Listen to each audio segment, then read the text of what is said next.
Welcome to episode 106 of On the Bench, the podcast for scale modelers, by scale modelers, all about scale models. And we've got a fantastic episode for you lined up. We've got Sam Dwyer coming in as our special guest. Sam is an absolute whiz when it comes to doing weathering and building armour models, so it's going to be a really interesting conversation. Of course, this show is being brought to you through the generous support of our Patreon supporters, who, without their fantastic contributions, we couldn't be bringing you the show. If you'd like to join the team, you can do so by going to www.patreon.com/onthebench and pledge any amount from $1 upwards per month. The Scale Modeler Supply. Certified Australian made, Scale Model supplies a detailed range of premium acrylic paints that have been specifically developed to cater to the scale modeler. Designed to be used straight from the bottle, SMS paints have taken all the guesswork out of airbrushing. Simply shake the durable glass bottle and pour and spray for a fast drying and extremely durable result. The ever-growing range of SMS paints will suit all types of model builders, be it military, train, car, science fiction or gunpla. SMS premium acrylic lacquer paints will have a colour to suit you. The Scale Modeler is also your one-stop shop for all your weathering, brushes, masking, tools and accessory needs. SMS paint tools and accessories are available either directly from their website, www.scalemodeler.com.au, or through stockists across Australia, New Zealand, Singapore and the US. And as a special bonus exclusive to our On The Bench listeners, you will get 10% off by using the promo code OTB when ordering direct from www.scalemodeler.com.au. So go now. Go to scalemodeler.com.au. We know you won't be disappointed. And don't forget to check out all the other great model podcasts that are around as well. We've got Model Geeks Podcast, Just Making Conversation, Plastic Posse Podcast, Plastic Model Mojo, and Scale Model Podcast. You can find them all on iTunes, Stitcher, and while you're there, don't forget to give a rating to all of these podcasts, because it just helps everybody else find them as well. Okay, so let's get on with the show. And hello and welcome. And I've got Ian in the studio. G'day, Dave. G'day, listeners. Julian. Hello. Usual bubbly self. Yeah.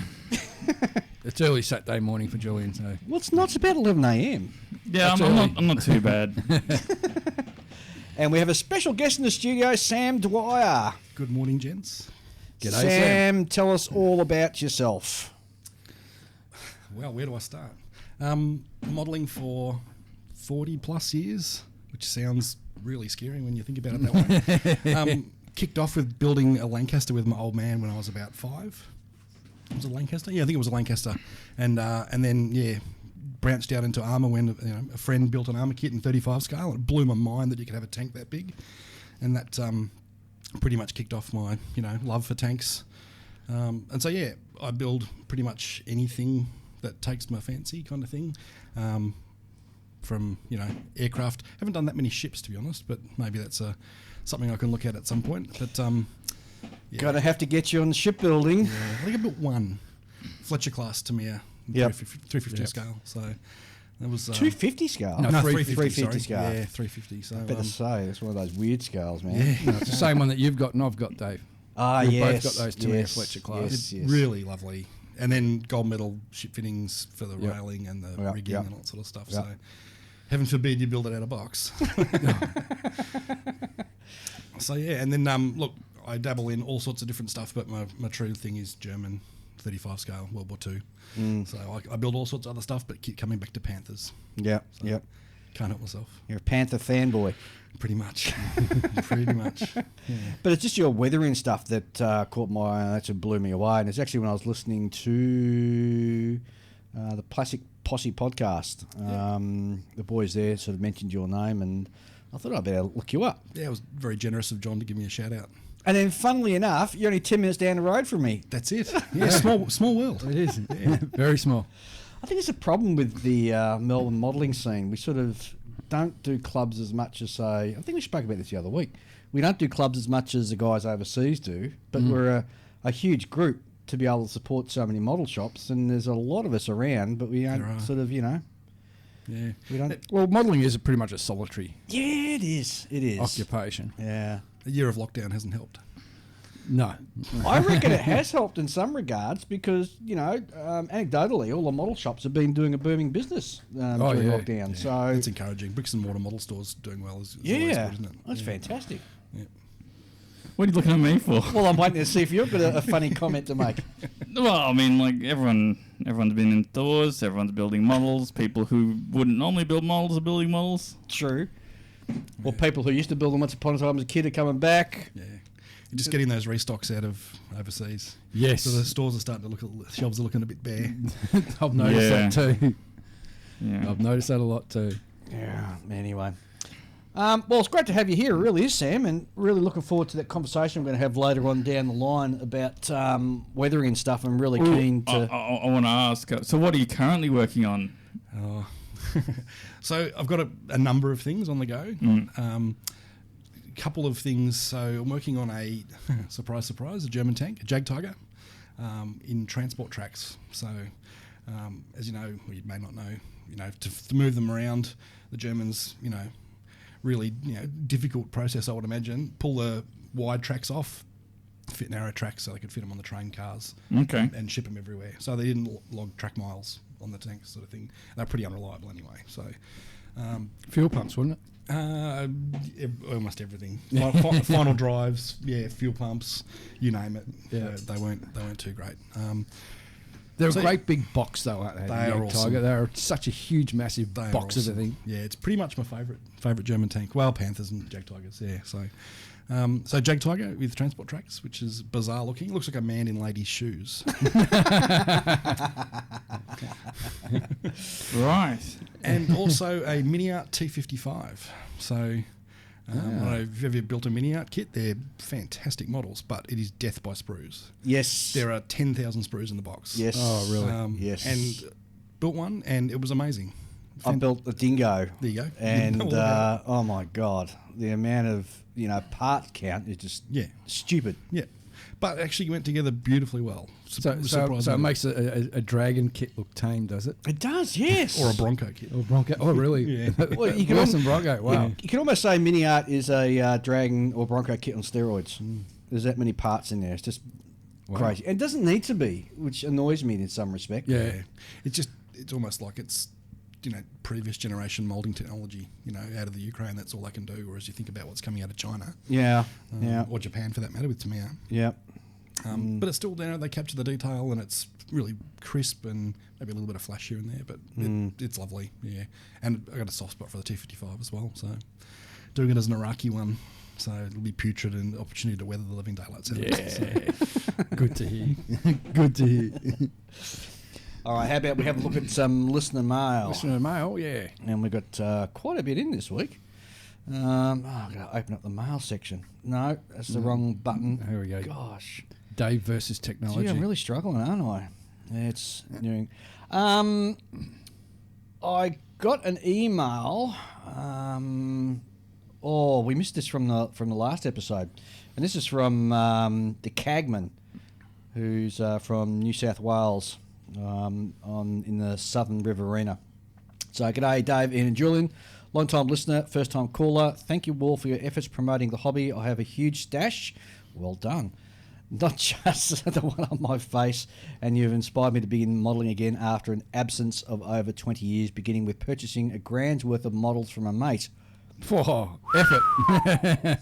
Holy dooly. Originally from Newcastle, I was a devotee of frontline hobbies. I remember drooling over the 148 scale aircraft boxes, and I'm sure that shop's ever-expanding footprint into adjacent shop fronts was due in part to my purchases.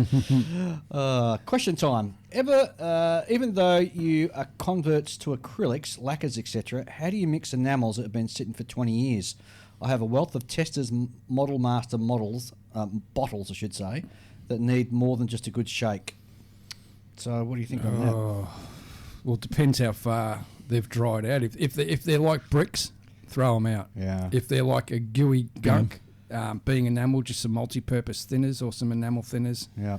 Mix it in thoroughly. Make sure your lids are clean when you clamp the lids back on, because that's the big problem. A lot of people don't realise when they use those enamel paints, and they use a paintbrush, and every time they run that paintbrush on the edge, and then they put the lid back on, it wrecks the seal. You don't get a proper seal, so you've got to wipe the inside edge before you put your lid back on. And that way you can guarantee your paint will last a lot longer. I wouldn't even bother with the hassle and the tears of trying to bring it back. I'd just bin it and Well, it move on. depends. If he's got like a couple of hundred pots of paint that he can salvage, well, he's going to save himself an absolute fortune. If it's Humbrol number 11 Silver Fox, it will literally never die. Yeah, that stuff. Whereas if it's or their matte black. was it their blue, the glossy blue they used to make. You used to be Can't able to kill you used to be able to also get him in the big pots. Use it as an opportunity to start afresh. Yeah. Start with acrylics, bin them all. That'd be what I'd say. That'd be my recommendation. Yep. We've come a But long if he way doesn't since want to, then. that's my suggestion. If he Yeah. doesn't want to. Anyway, so Cagman says, thanks again for the laughs, and I hope the storms and latest COVID scare have spared you. It was blowing more than the gale overnight here. That's from the other week when I had that storm went through. So thank you very much. Let me go to the next one. No. Oh, that's actually... Oh, no. Of course, I'm reading the email that I sent to Sam. You're an idiot. Oh, jeez. Okay. Hi, guys. Love the show. This is from Neil Tully. Love the show. First, let me apologise for an overly long email. And Neil sent me an email that goes... That's a book. Well, there's a couple of chapters to it. So I'm trying to paraphrase, and he did talk about here something that I think was important for you, Julian, although I can't sort of get it up. It is a book. Oh, my goodness. It's like an absolute wall of text. I can see it from here. I'm sitting like 1.5 meters away from Dave, and I can see it as just nothing but text. Julian talked about getting a good finish coverage on his model, spraying what sounds like a small nozzle airbrush from a great distance. Paul Budzick's scale model workshop videos are an excellent resource for airbrushing theory and practice, easily some of the best you can find on the internet. Long story short, if you want a nice, even, eggshell smooth top coat, you need a big nozzle, at least 0.5 millimeters, minimum overspray and minimum fogging. Spraying from a distance with a small nozzle sounds like a recipe for both overspray and fogging and inconsistent passes. It's interesting because when I spray my metallics, I use my largest needle for that. Right. And I find if I use a small needle, I get more issues.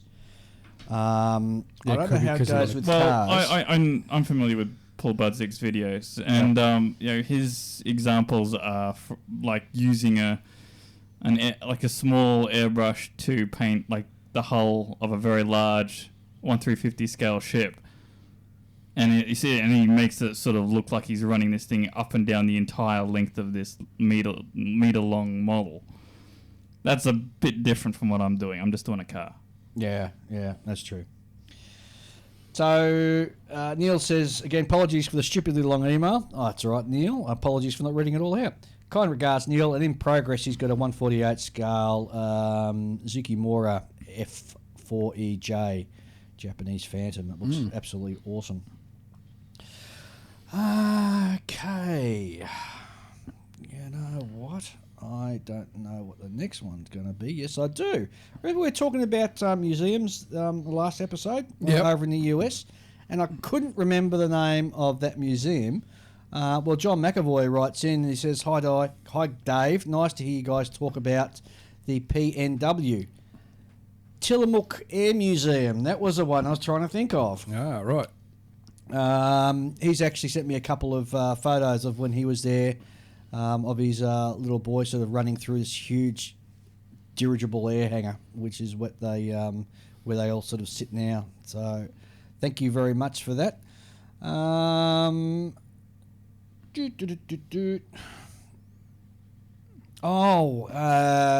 Gene Grafton writes in, and we were talking about the Snowpiercer movie, and he wrote in to say that the Snowpiercer was originally a French graphic novel back in the 80s, and that then got made into a movie, which is now a TV series, Awesome series. which is really, really good show. So Gene hails from Ottawa, up in Canada, and he enjoys listening to podcasts as he travels all across Canada as his works takes him from one side of the country to the other. What a life. Oh, absolutely. It'd be nice being on the road, maybe. Not if those roads are covered in ice. Mark Castagiglia writes in, hey Dave, not sure if anybody's mentioned this before, but when you run the SMS ad, it comes out much too loud. Well, thanks for that, Mark. I went back and I checked it, and hopefully I've changed the sound so it's not too loud, but thanks for letting me know about that issue. Christian OD writes in, hi Dave, I've been thinking about ideas, etc. for the podcast and got a couple of ideas for you boys to consider. One is perhaps doing a show on references in regards internet, books, etc., etc. Good idea. So that's not a bad idea. Another idea he's got is how to get others into the hobby, so we can continue to make sure that this fantastic hobby continues on. No food until you complete a kit. Well, it's funny you mentioned that. A friend of mine, fellow modeler from Queensland, he did a video the other day on YouTube about how he reckons that the best kit that you can give to someone to rope them into the hobby is a 90s era Tamiya kit, 48 scale. Because they're cheap, they go together really easily, and they're not as complicated or expensive as the newer ones. Yeah, that's actually not a bad idea, because I bought the Tamiya Sheridan tank. I bought the new one, which is great kit. But then I misplaced the drive sprocket, so I then thought, oh, well, I'll just buy their previous earlier kit, the Totally Sheridan. different. Totally different. And I was really surprised at how... Awful. Yeah, yeah. But that's from the 70s, that early Sheridan. Yes. It's an oldie. Yeah, it is. Yeah. It is. And you can't use the drive sprocket from the 1970s kit on the 2020 kit. Yeah. But even if the 90s Tamiya armour is amazing. That's when they really kicked off the Panther and their Tiger 1 and Tiger 2. Yep. Those kits from the 90s were absolute cutting edge, but very simple kits. Yeah, simple. And then also And go the together more and look modern amazing. kits also have photo etch. Yep. Not a good idea for a beginning modeler. Yep. No, that's it. With a beginner, you don't want to give a beginner modeler something with photo etch and lots of difficult bits. Or a big mistake a lot of people do is, look, they've never built a model before, so we'll just buy them something cheap and crappy. Yeah. And all that does is put them off. Yeah. Like for a kid, I reckon the best thing for a small kid to get into modelling is buy one of those 1/72 scale, they Hobby Boss, with about 12 pieces all together. Oh, yeah. One piece Yeah, fuselage, one piece wing. For a kid, they can slap it together in a couple of hours, Yeah, paint it in the afternoon, and Perfect. they've got a kit. And they can run around the rest of the day doing what Julian does best. No, I don't. I don't do that. I'll have you stop that propaganda. Thanks very much, Christian. Really appreciate you writing into us. Ethan writes in. We haven't heard from Ethan for quite a while. G'day, benchers. I listened to your latest episode. My ears perked up when you discussed museums. First, a few minor corrections and clarifications. The USS Midway is located here in San Diego. The USS Yorktown is located in Charleston, South Carolina, alongside the USS Laffey, which is a great museum apparently. And the Strategic Air Command Museum is located in Nebraska between Lincoln and Omaha, which is another great one. Secondly, if you do end up in Las Vegas this summer, there are a number of museums in Southern California and Nevada that you need to know about. First of all, the aforementioned USS Midway.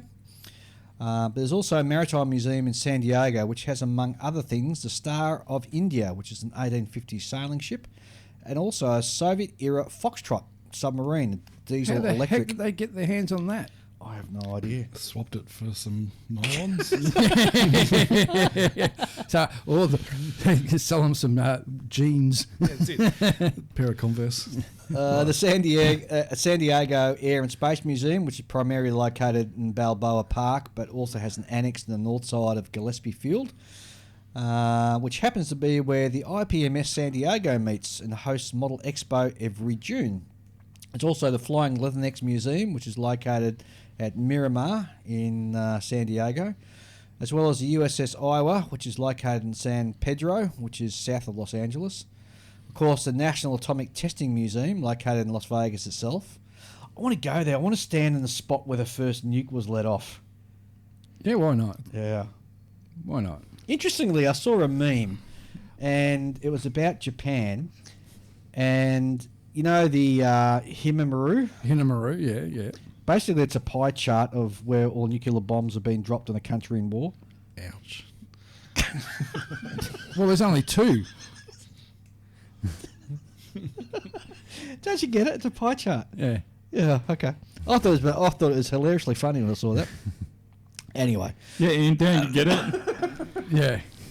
By the way, Dave, so your plan, you want to stand where the first nuke went off. Yeah. Yeah, you can. There's Yeah. a plaque. Would you fart when you got there? Because then you can let off a bomb of your own. Oh, Boom, boom, boom. boom. Moving on. Ethan writes, finally, IPMS San Diego, in cooperation with the San Diego Model Car Club and the San Diego Air and Space Museum, are pleased to announce that they are planning to host the San Diego Model Expo on Saturday, 5th of June at the aforementioned San Diego Air and Space Museum Annex at Gillespie Field. The details are available on their website, which is www.ipmssd.org. And note that the arrangements of this event are dependent on local health regulations in effect at the time. Best regards from Ethan, webmaster, IPMS San Diego. A lot of conventions and stuff happen in San Diego, don't they? Yeah, I know. I've heard the internet there is terrible. Yeah. And that everyone who attends these conventions, they always have trouble getting like reception. What? The internet's Comic terrible. Con there, don't they? Yeah, Comic Con. I think there's also like a whole bunch of other like pop culture type things that go on there. Must be because it's like a bit separated from The rest of the world. from the rest of the populated parts of Yep. California. Maybe I don't know. I'm just pulling crap out of my ass at this point. I don't know. Just flinging it. But I mean, it makes sense. Like if you can get out of the main part of Los Angeles and Go you somewhere know, a bit quieter. well, the less congested, I suppose. Mhm. I don't know. Got one for you here, Julian. Oh.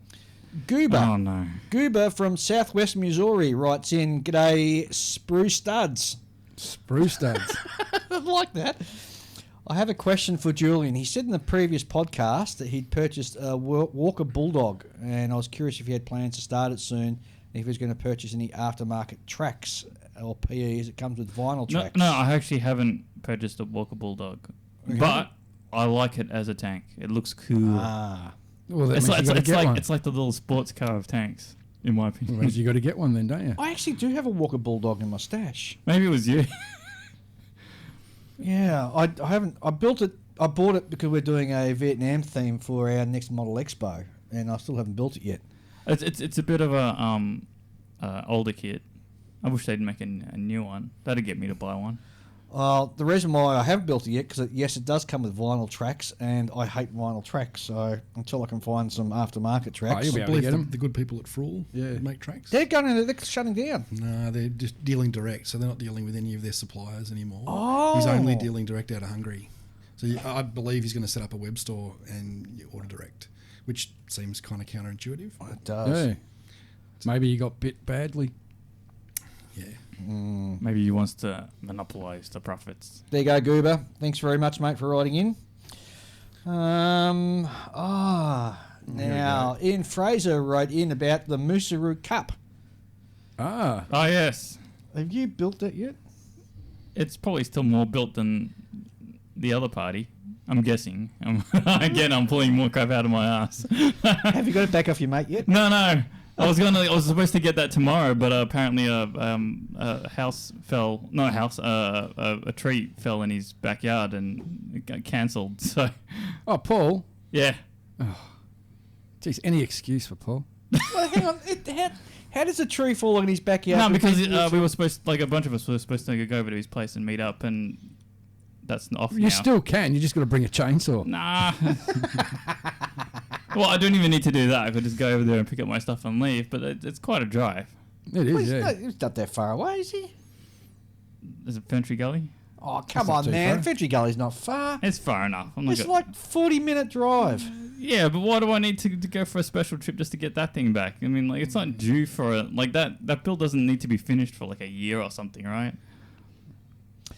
True. Anyway, so Ian Fraser. By the way, Sam, that kid is the Mini Art Calibri, you know, the little chopper, Oh, okay. German Yep. late war German chopper thing. Fun. Yeah, it's fiddly. Very fiddly. I've seen them built up there. They look awesome. Yeah, great subject. So Ian Fraser, who is the Chief Judge of Heritage Con and also from IPMS Hamilton, just sent us an email that due to the show and everything, they're going to be judging using photographs, so we don't need to send the kit actually over there. And he's just outlined a whole heap of You can borrow players. my blue background, Julian. No. No, I don't like your blue background. I like my blue background. Why? Why do you like it? Because it reminds me of my early years when I used to read Fine Scale Modeler, and every photo in Fine Scale Modeler had this sky blue background, and it's like, well, Look, that works. I can appreciate you copying from people better than yourself back in the day, but times have changed and it's time Times to have ditch the changed. blue background. Well, I got the black one, but I need to buy a new camera You to do know, the I black. saw someone background. the other day doing the blue background thing, and it completely threw off their color balance. Mm-hmm. You know, like the whole thing looked like it was like photographed under the sea or something. You know, Or a model expo under the blue lights. yeah. Oh yeah, Oh, the yeah. blue lights. Oh, Oh no. yes, the Model Expo blue lights. So what do you use for a background when you do your photos, Sam? Very, very high tech. The largest piece of white paper I can get from Officeworks. Very, very high tech. So instead of buying cardboard or whatever, I just get them to print off a sheet of clear A1 paper. Yep. And just tape that to a desk in the wall. And then I've got studio lights and everything. So do it that way. Yep. Nice and white. Doesn't kill the colour balance in any way. Yeah. The only problem is it gets dirty when you move the tank. Yeah, around that's the what I bottom. noticed So- too. Even with the me light blue one, it gets marks, big- and then when gets you a bit use, grubby. you got to flip it upside down or put it at an angle so you're not photographing that little blotch on the I've paper. got a question for you about your photography. How far away is the camera from the subject? Pretty close. Pretty close? Pretty close. 'Cause Yeah. whenever I put it close, I get that stupid effect where like the gun barrel looks like Yeah. you know, like it's a Your mile long. Depth of field. Yeah, yeah. I mean, look, that's, we talk about modelling being a hobby. Well, photography is another hobby, and collecting models is another hobby, and displaying models is another No, hobby. yeah. But yeah, photography is a whole other thing. I agree with you on that. Collecting models is another hobby, like a separate hobby. Correct. Yes. Oh, jeez, I don't know Dave feels about left out now. No, I mean, that's not. This is the eternal discussion that we've had in the past. Are you a collector or are you a builder? Is it two separate hobbies? It's all interrelated. I know. Are you a finisher? But see, I Oh, Could that's that be a the hobby thing. in itself? Finishing a model. but I'll do whatever it takes to goad more modelers into actually building stuff. Well, I build enough to keep you Oh, satisfied. yeah, you guys do, but there are people out there who, like the guy that you read the email out before, Yeah, yeah. right? He hasn't Yeah. built a kit in ages, and now he's getting back into it. Well done. I'm trying to get more people to do that. So you're the public service announcement on behalf of modelers worldwide. Yeah, but I'm happy to become the villain, the guy that pokes them with a stick until they do something, you know? Julian. Not all heroes wear Model- capes. Yeah. Yeah, the villains wear bigger capes, you know? They got You can be a good heel. a heel. Yeah, good heel in wrestling parlance. He'd be a good heel, wouldn't he? It would be, yeah. Yeah. I'm not familiar with this term. Wrestling, is it? Okay. Oh, the old You're the wrestling. foil. The heel was always that they had the character that when they went out into the ring, the whole crowd booed. Yeah. Yeah. And they lapped it up. They Yeah. lapped it up. Yeah. I like that. That's a good description. I'll So wear that. You're the heel of modelling. You need a sound- you need a sound Here's effect. Julian. Boo. Oh, gosh. How about we have a quick break? We'll have and we'll come back and we'll talk about weathering. Sounds like a great idea, Dave. All right, back soon. Fine Scale Modeler is the world's most recognised and essential magazine for modelers and is available in all good newsagents and newsstands or wherever you purchase your magazines. Alternatively, go to their website www.finescale.com and subscribe to either a print edition or their digital edition. Go now. Go to www.finescale.com. And we're back to have our talk about weathering, more specifically about weathering armour, hence the reason why I've got Sam in today, but also weathering in general, I guess, as well, but more specifically with a sort of armour focus today. And I don't know, Sam, I'll pass over to you to sort of kick off and sort of step through how you build a model tank or armour kit, and then how you sort of think about your weathering sort of process and what you use to get to some of the fantastic effects that you've got. And just for those who haven't yet had a look, I've posted a very, very, very, very short photo essay on our Facebook page of some of Sam's work. And you've also got your own Facebook page as well, haven't you? I do, yeah. So it's SD Scale Models. So that's my Facebook one. And then I'm on Instagram as well. So I probably post more on Instagram than anywhere else just because it's super quick and easy to get to. And I'll plug that as well. It's SD_scale_models on Instagram. So come past and say hello. Weirdly, I just cracked 10,000 followers, which is nuts. That's good. Jeez, That's a good milestone. Oh, absolutely. 10,000 other nerds following along, which is awesome. So I'm going to toot my own horn. Well, nobody else will. So Yeah, got to start. Yeah. So where do I start? Usually for me, it's a photograph of a real tank. I like to, build off a photograph. So therefore, it's just okay. Well, is it a really heavily weathered tank? Is it heavily battle damaged tank? And then, are there more than one photo? Is there more than one photograph of it? And quite often there are. So it's a good opportunity then to really model something specific. Yep. I might get you to just put that microphone that's a little bit closer to your mouth. Hello. There. Sorry. That's much better. Yeah, go for it. Yeah, I like that idea because I think there's a lot of people out there who are like, I'm going to put some weathering on this thing, and they just sort of they sort of do it directionlessly. You know? Yeah. And look, we all get different stuff out of the hobby, so I don't want to, that's just the way that I roll. It doesn't need to be the way, but I like to go off a specific photo, which can be a bit of a curse as well. Yes. Because then you've got to match it exactly. Exactly, yeah. But then a photo is exactly a capture in time, so it could be before. You could do it. I'm basing it on that vehicle, but a week before when that damage hadn't happened yet. Mm-hmm. That's a kind of get out of jail free card. Yeah. with weathering and with battle damage. So I'll pick a vehicle.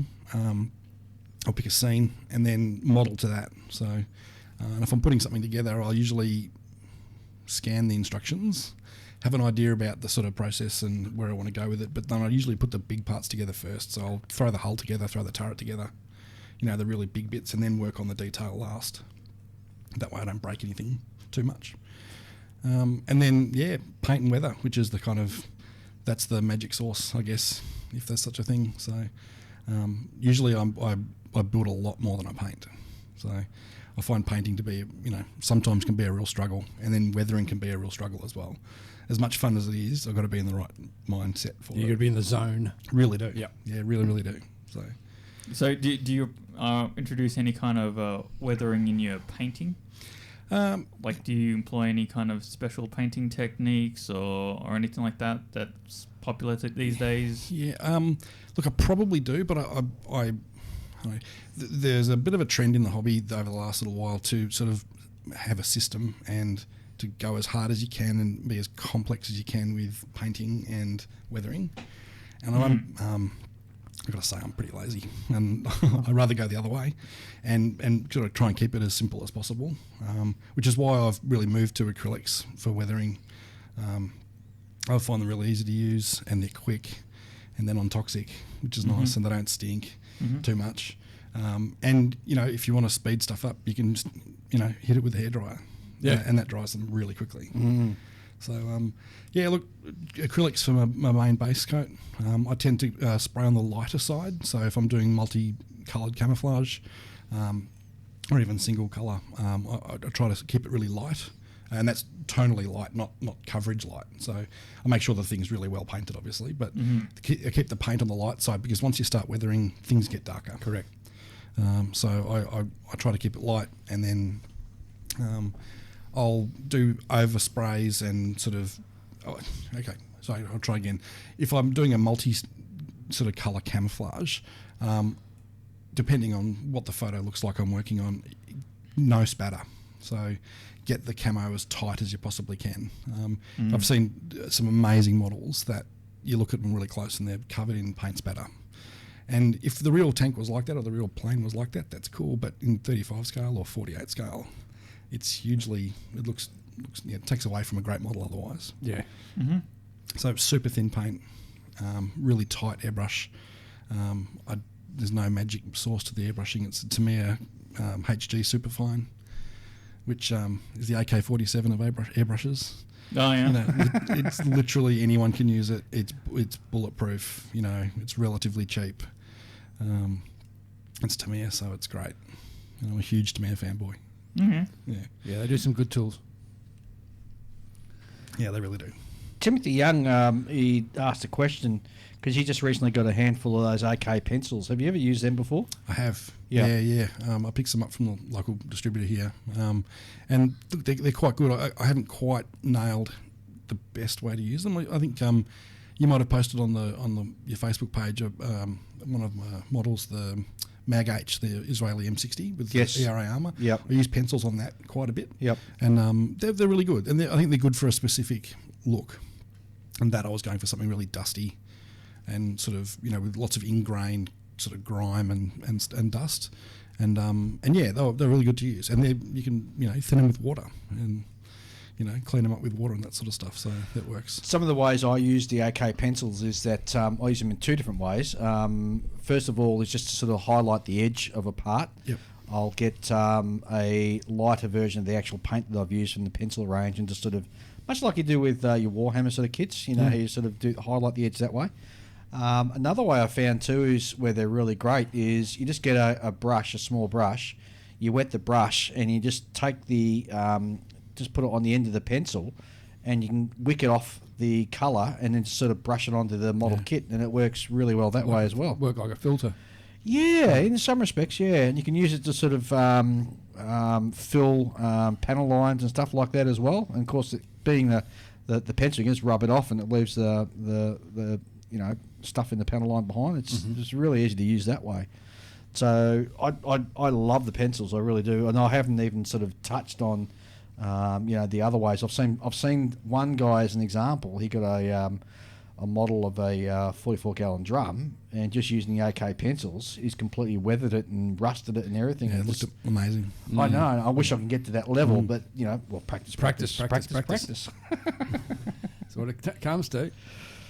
Some of the other effects that I really like, if it's almost got like a worn effect on your kit, so look photorealistic in their sort of finish, and it looks like it's just you picked it straight up off either the battlefield or off the training range, and it's you've really captured the wear marks and the scratches and all those sorts of things. So step us through how you actually get to that level of detail. Yeah, so people talk about this like the Spanish school of, or the American school, the British school or whatever, and it's very stylized, or there's the guys that do the color modulation and that sort of stuff, and that's cool, and I can appreciate that, but I sort of go for my stuff looks really drab by comparison, and because I'm trying to get that look of it's on a battlefield, and so the stuff, if I'm doing a Normandy Panther, it was the battles in Normandy, it was a really hot summer, so everything was really dusty. So, Panther there is going to be really dusty and quite drab looking.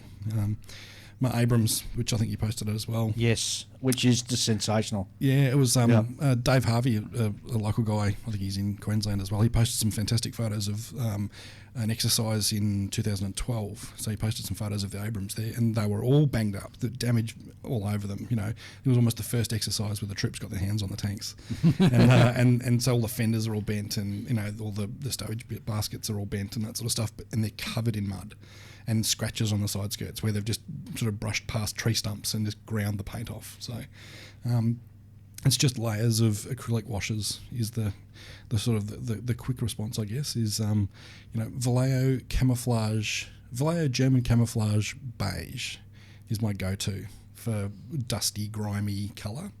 And you're brushed on like a wash, or spattered on through the airbrush, or however you want to apply it to the tank. It just captures the right for me, the right sort of not too cold and sort of stark looking, but it's got a bit of warmth to the colour, and it just is right for almost any dust you want to apply.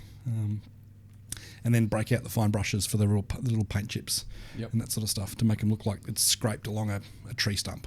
I'm a big fan of that look. And something about Australian armour too. Maybe it's just because we spend a lot of time, our troops spend a lot of time bush bashing in the things. They've always got scrapes down the side. Yep. Back through colour, so back through the cark yellow of the original Abrams, the colours that our Abrams were delivered in, back to the primer colour. So that Abrams I did, there's grey scrapes all down the side of it, on both sides, and the hull front. So do you apply those scrapes post work, or do you do like a hairspray sort of technique where you sort of lay the sort of grey underneath and you scratch it to get it? So on the Abrams, it was sort of the methodology of the workflow was camo, hairspray, dust. So then chip the dust off, wear the dust off, so it looked like it had scraped and washed the dust off. So, and then spat it on the beige sort of paint, so to get that sort of just like a grimy look to it, and then brush paint on the grey chips. Right. Okay. Yeah. Again, looking at photos and then looking at so if there's a raised weld on that panel line on the side skirt, which one of the side skirts does have a really pronounced raised weld line, so that's going to cop a scrape before the actual flat part of the hull is. So that copped a big scrape with the paint, and it's just literally Vallejo light grey, thinned really heavily, and a 00 brush, and just scrape away at it. And then if it looks terrible, I use a toothpick, a wooden toothpick, and just scrape the paint off with a wooden toothpick, and it's like it's gone. Yeah. I should mention too, on your Facebook page, you've got like portfolios where you sort of step through the different sort of processes where you've got the built model and you show it with just the base paint on it, and then you're just sort of demonstrating or showing that sort of pictorial history of how you actually went and built it. Yeah, it's sort of, I'd like to think that it's like a magazine article kind of thing without the words. It's just a photo essay of here's the build. There you can see all the etch I've used or the evergreen plastic I might have added to it, or if it's built out of box, this is how great the kit is out of box. There's the base coat, and then there's the weathered thing, so that people get to see the methodology or see the step process, I guess. Chris McLean actually wrote into our Facebook page, and he wants to know how the Dwyer Army did with the cutaway with is it a Panther, that one? No, it was a King Tiger. King Tiger. Yeah. How did you actually do the cutaway? It was surprisingly easy. So, I guess last year we were all, we're stuck in lockdown, and it was my probably most creative and productive year model wise. I got 10 models done, and a couple of those were really big models, like the King Tiger Dwyer. A really good friend who is my sounding board for projects, and also before we have any competitions or before I publish anything, he sees it and he'll pick the living daylights out of it or say, yeah, that's good. So thanks, Tony. And he always wanted to do, and we talked about doing a dio of a tank on a rail car. And a tank sitting on a rail car on itself in the middle of a rail car is really boring. Yep. Whereas a tank, he had a different idea, and then I sort of evolved that idea a little further. It's like, well, hang on, why don't we have the front of one tank and the rear of another tank sitting on a rail car? It implies a bit of dynamic movement kind of thing. So I had the King Tiger built up, and it was a bit of a shelf queen. Interior painted, ready to go. Literally had to just finish the outside and paint it, and it was done. I thought, I reckon I could cut this. So I got a razor saw, just an X-Acto brand, cheapo razor saw. Sat the turret on the tank and just drew some lines with a pencil, with a grey lead pencil, and just started cutting. So, and just very careful cuts down through it. You were sweating bullets doing that. Absolutely. It really was.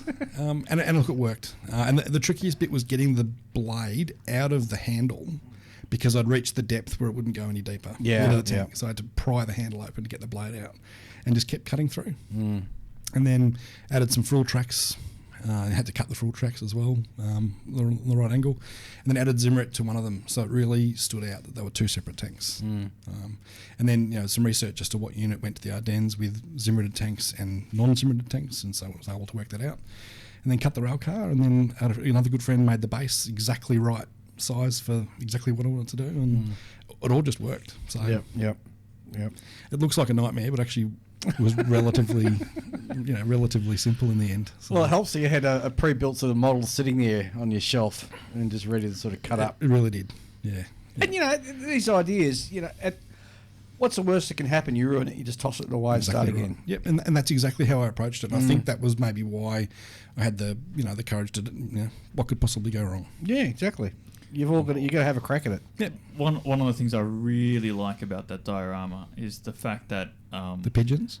well, I mean, like most people when they go, okay, I want to do the rail car diorama thing, they just put one tank on one rail car and they stick it in the middle, and you wonder why there's nothing else on either side of it.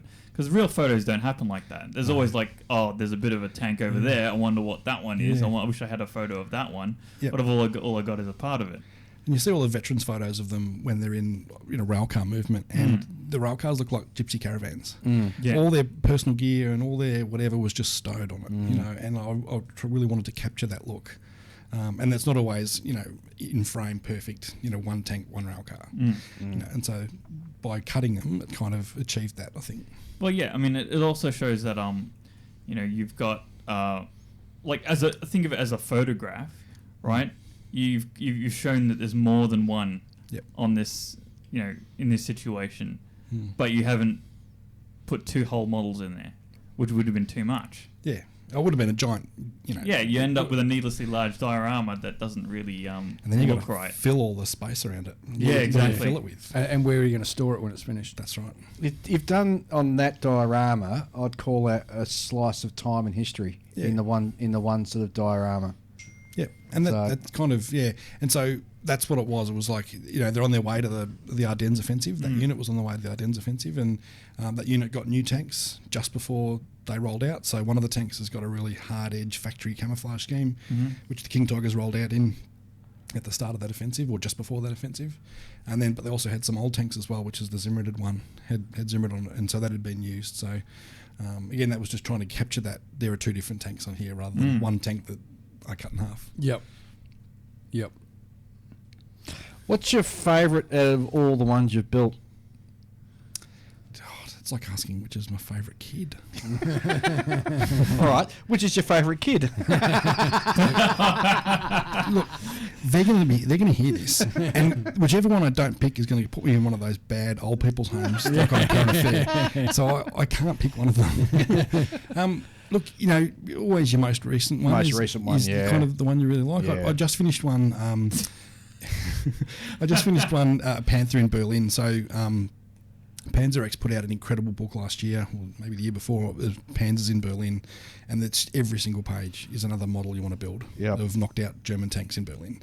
And there's a Panther that was knocked out and it sort of pushed or rolled down an embankment, and always wanted to do it. And it's fitted. It's one of the, I guess, kind of unicorn type tanks that was fitted for infrared.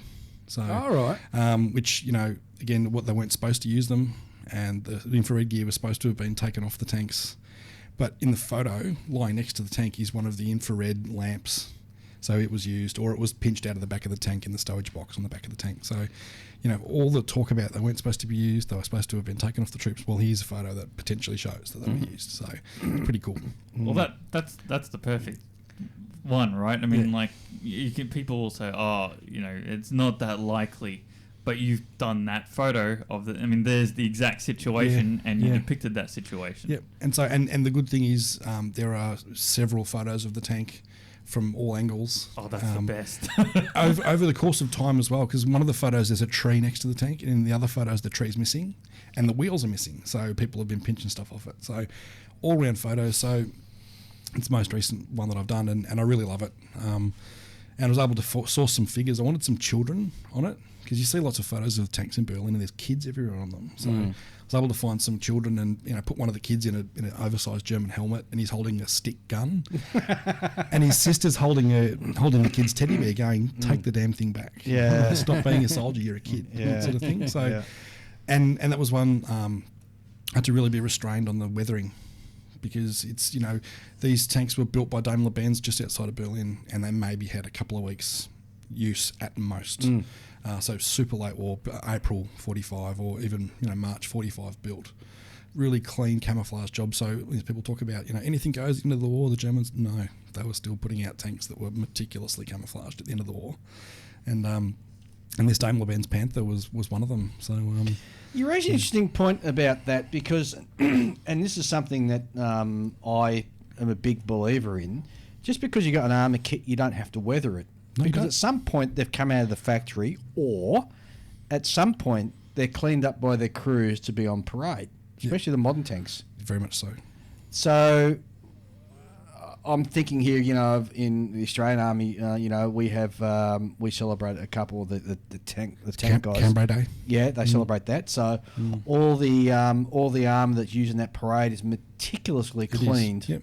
And then you get the other hand, those the vehicles that have just come off exercise at Shoalwater or up north or at wherever in South Australia. They're putrid and they're damaged. Yep. So and then they come back in, they get fixed, they get cleaned, all that sort of stuff. So and ultimately this hobby is what you make it yourself. And if your thing is to not have them weathered, then build them clean and exactly right. Enjoy it for what. I just happen to like going the other way and having them pretty grimy and grubby. So because I'm in that build group for the T34, the rifle model ones that the boys over in Plastic Posse kicked off, and it's not that I dislike weathering. It's just that I'm still sort of working my way around weathering an armour, and I thought, well, I'll have it as a May Day parade tank, Perfect. 1948 or something like that. Perfect.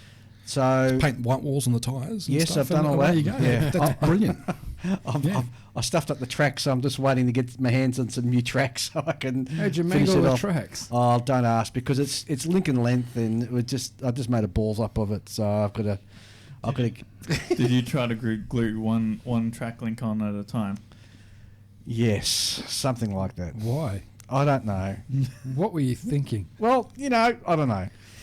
Anywho, let's We've all been there. let's plaster over that mistake I made, and we'll move on. All right. And tanks at one point came out of the factory and they were factory fresh. So if you're not comfortable doing weathering, Then don't. Don't. That's right. And enjoy it. We all get different stuff out of the hobby. And, Yeah. and I'll never dictate to anyone. And Whereas myself, I prefer weathering to everything else. yeah. That's the Yeah. most fun part for me. It is. I'm still feeling my way through it, and I've done a couple of weatherings of the subjects. I've done the Sheridan in Vietnam with all the dusty it's red terrific, dust. yeah. But I guess it's because my heritage is shipbuilding, and I always do my ship's museum quality, Yeah. which is Pristine. pristine. I'm the opposite. And we have the huge arguments amongst each other about this. And I think that sort of followed me through with the other sort of kits that I build. Yeah, yeah. Like I build rockets and they're all pristine, and as they were, but one sitting on the launch pad before they sort of flew away. There's a fellow in the hobby, and we don't want to disparage anyone, but he's very much, no, you've got to do it my way. And it's like, well, come on, man. Yeah. Everyone gets different things out of it. Do Yep. what you want to do. Yep. Do it how you want to do it, and Yep. enjoy it, and that's cool. And appreciate someone doing it differently to you. And Yeah, exactly right. Yeah, that group build for the T34, that's so motivating. It Just is. seeing everyone's work. Yeah. And so and so's done that. Beauty. I want to race out and do this. I want to, I want to push the envelope with the tank as far as I can, or whatever. Yeah. So it makes me want to go and build a TIE fighter now. Yeah. That's the latest build. Yeah. To go group build Yeah. TIE fighter. It's funny. I went to purchase one and they didn't have it in B&A Hobbies, so I had to go and get it somewhere else. Yeah. Oh, and jeez. it's funny, the T34, I just picked up the mini art T34, full interior, 1 million parts. No. And then the group build came up with the Rifle one. yeah. See ya. Sold the mini art one and grabbed the Rifle one. It's about 1/10 of the parts. Yeah. Goes together perfectly. Fantastic kit. Yeah. Yeah, fantastic kit. And, weather's up great as well if you want to. So Well, mine's going to be a nice gloss coast finish, and it's going to be perfect. Anyhow, building tanks, and I want to sort of step back because this is something I've always struggled with, and Julian has no problem with this, but I do. They build the entire tank kit and then they paint it afterwards. And again, coming from shipbuilding, where everything is sort of built in segments and painted, Sub-assemblies. Yeah. sub-assemblies, thank you, Ian, and then painted that way. And I'm currently building a French World War I armour, French World War I tank, the Saint-Germain. yes. Yeah.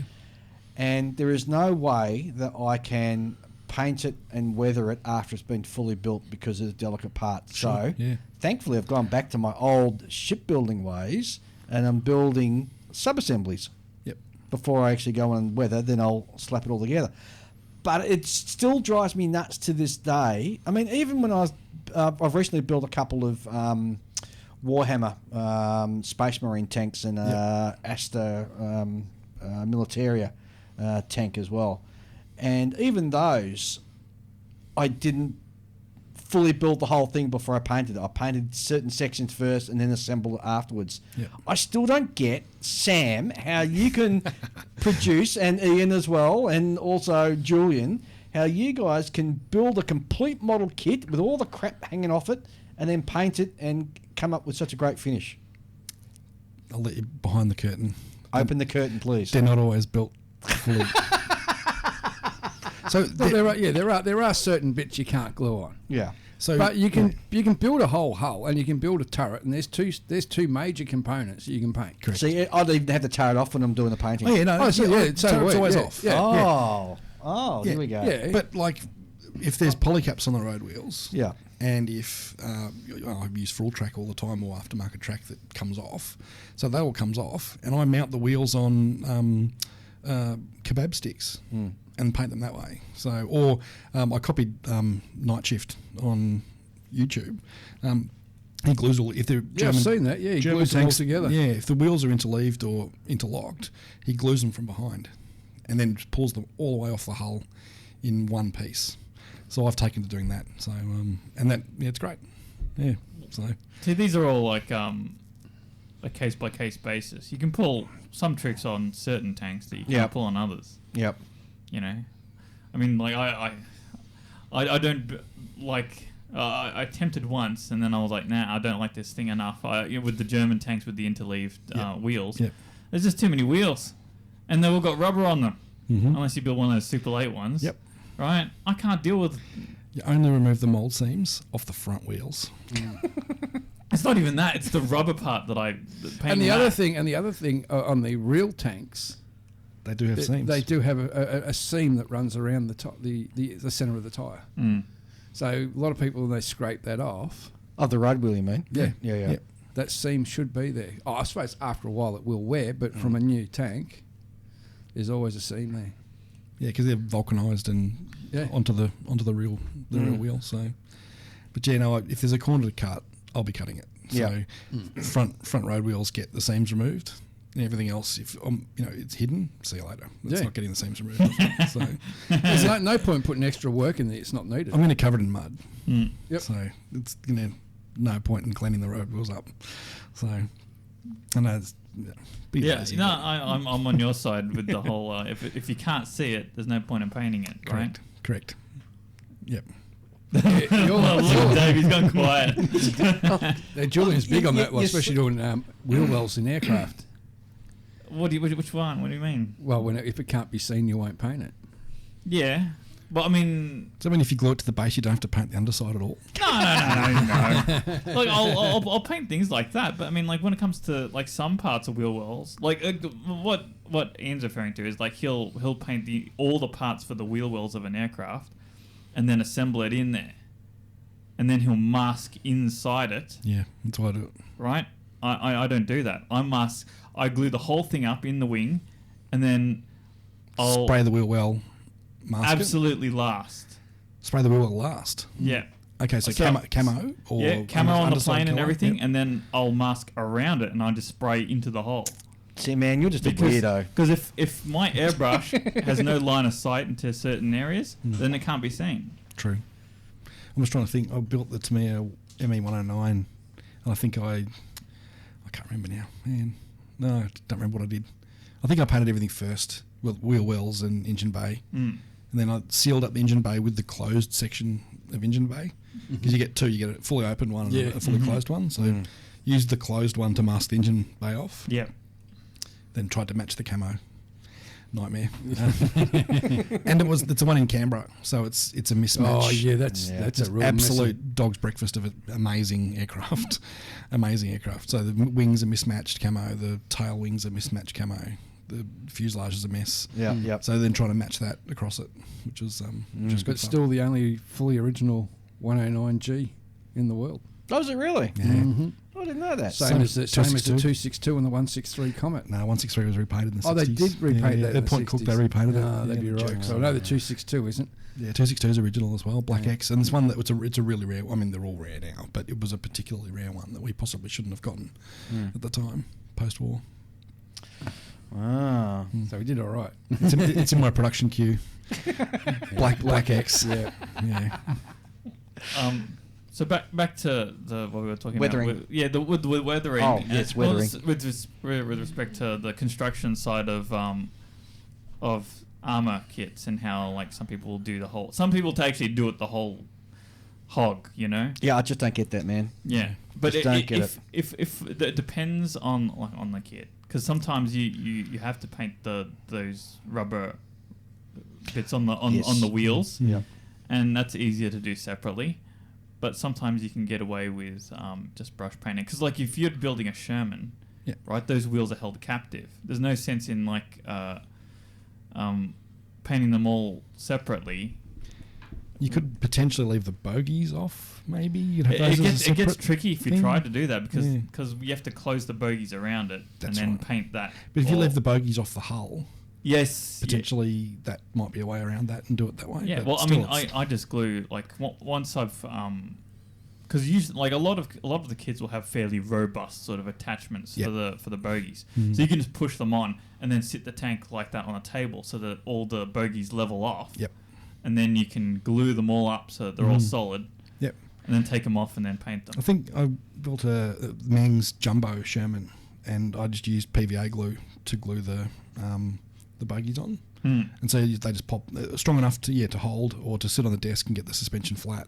Mm-hmm. But then when you want to paint them, you pop them off and then the glue just peels off Yeah. quite PVA, easily. It doesn't yeah. damage the plastic in any way. So Yeah, and like because I like Shermans, and I've built like 1.5. Wow, 1.5. So some of them, because like you build one and you're like, okay, well I'll build this one too, and then you finish one, you're like, oh, okay, I'll put that aside for now. Need a change of I've pace. sated that appetite for the time being. Yeah. And then, but then like when you have to paint the rubber on the road wheels, like they get hidden behind all the arms for the bogies. Yeah. So what are you supposed to do? You're going to paint them all separately? I don't know. What are you looking at me for? I don't know.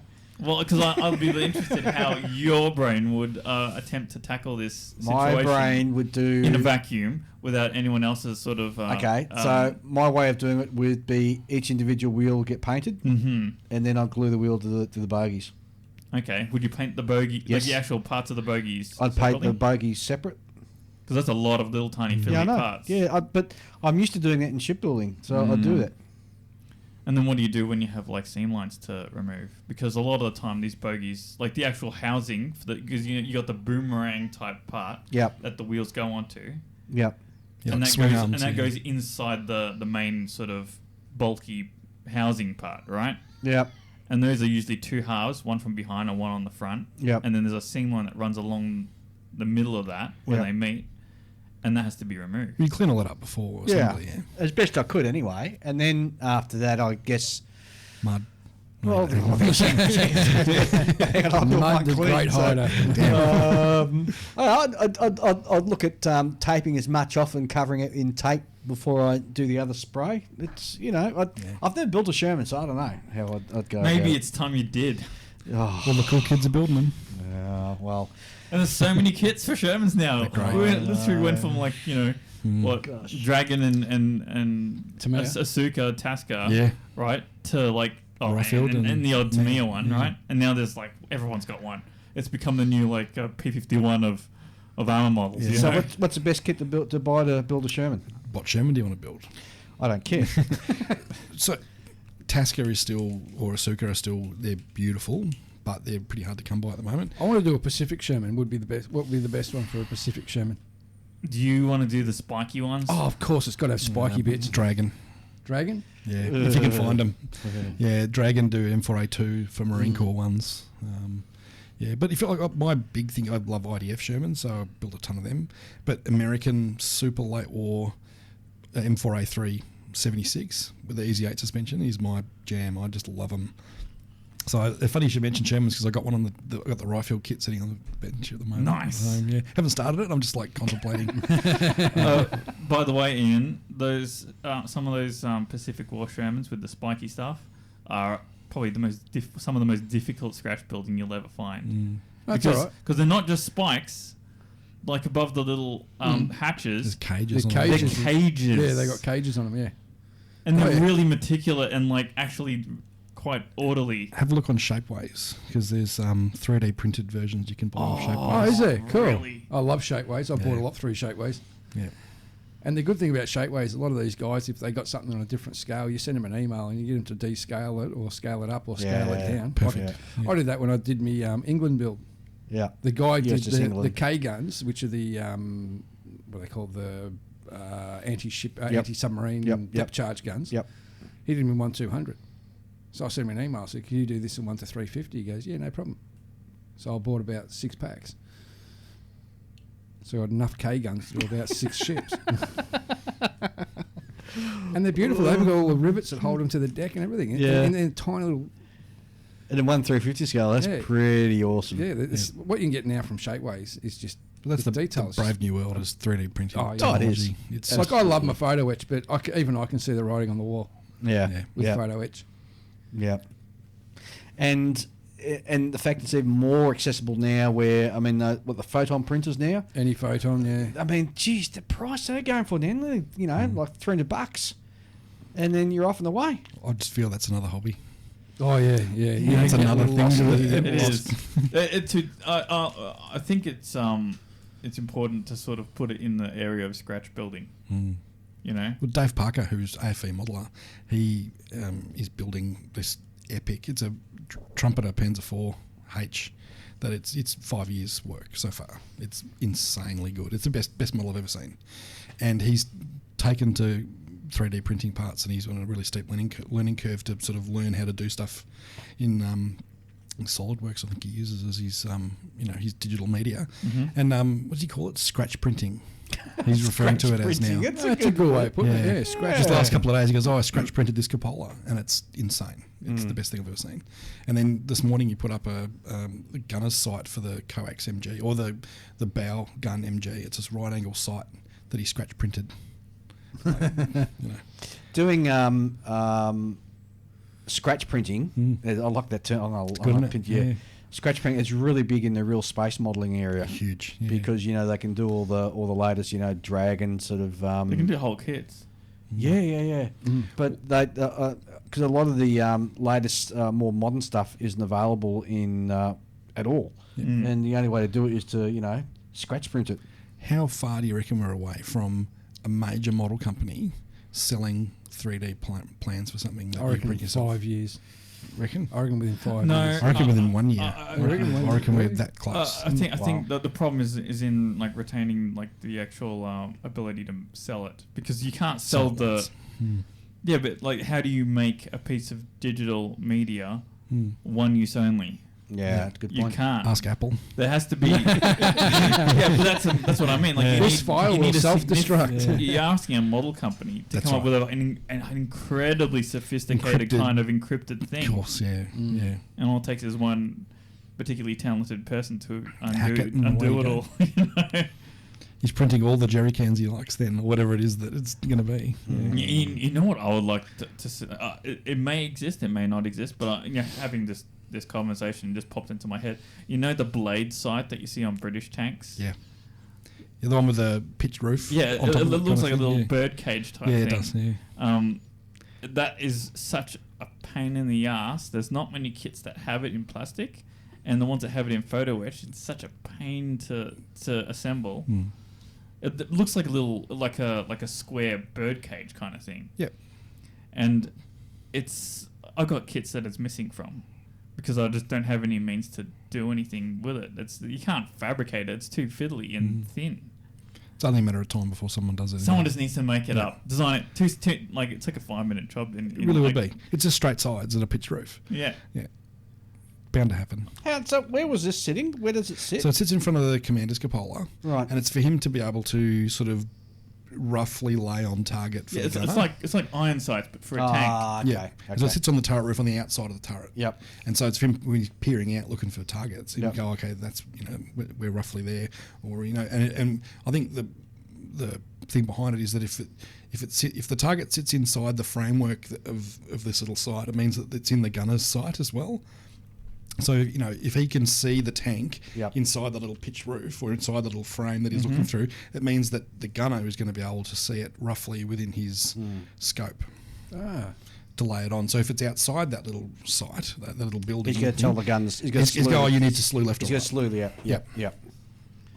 And, of course, another thing, too, if you can see the target in that little sunk, it's too close. Oh, but it might be a tiny tank off in the distance. Yeah, but I know. either way, if it's a German tank, it's too close. Too close, yeah. If it's got an 88, you're screwed.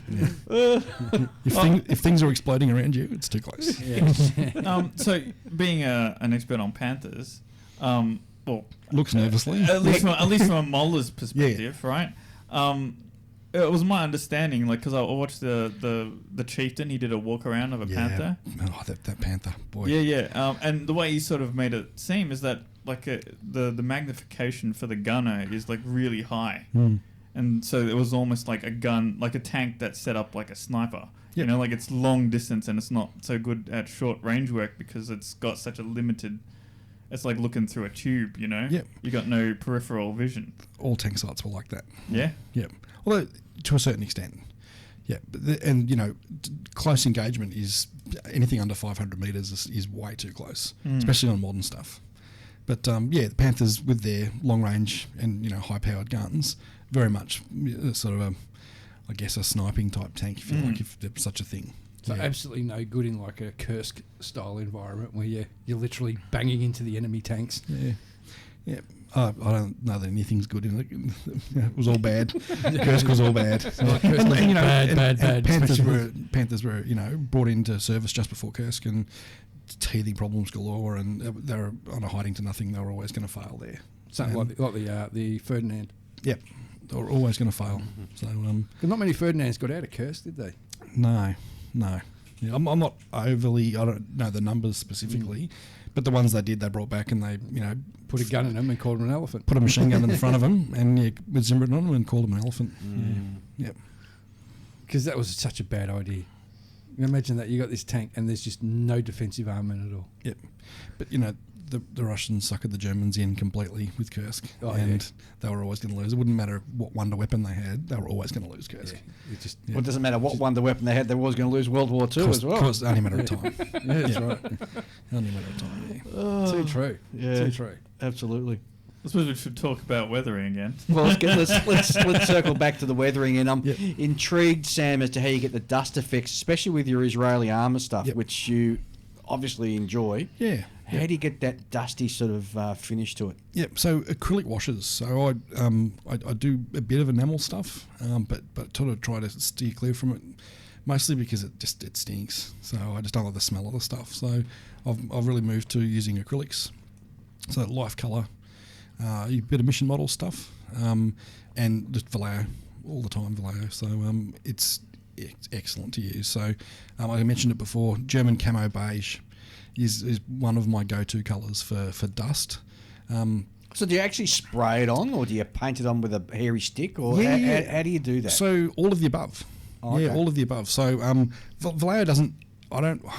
Everyone's has different opinions of Vallejo airbrushing. I haven't had a lot of luck airbrushing Vallejo paint. There's The actually pigments are too thick, aren't they? something. It just doesn't play very well. The only one I've ever had blocks up their airbrush Yeah. quickly.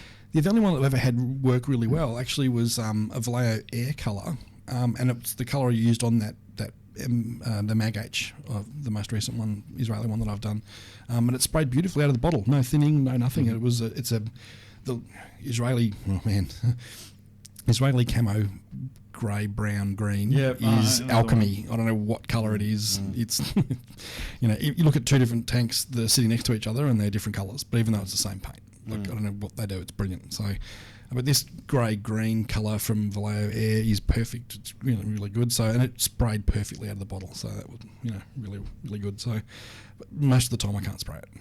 Okay. But I'll use it as washes. So lots of water, a few drops of the paint. Sometimes I'll put a drop or two of dishwashing detergent in, or hand soap. Just to break up that surface Break tension surface of the water. tension. Yeah. And it not enough so it gets all foamy. Yeah. But just a tiny drop, and I'll get a bottle cap or just a little something or other, and just put a drop or two of the detergent in that, and then just touch my brush into it, and you can see the surface tension break straight away when you put it into your wash, and wash it on like an enamel wash, like you would with the Humbrol or an AK or oil paint wash, and look, sometimes I'll dab it off with some kitchen paper or a cotton bud. Sometimes I don't, just depending on sort of how much coverage I want to do. And so I'll do that sort of beige, sort of dusty, grimy wash. Sometimes I'll mix that with Tamiya Buff is really nice as well. But it's quite cold and quite white.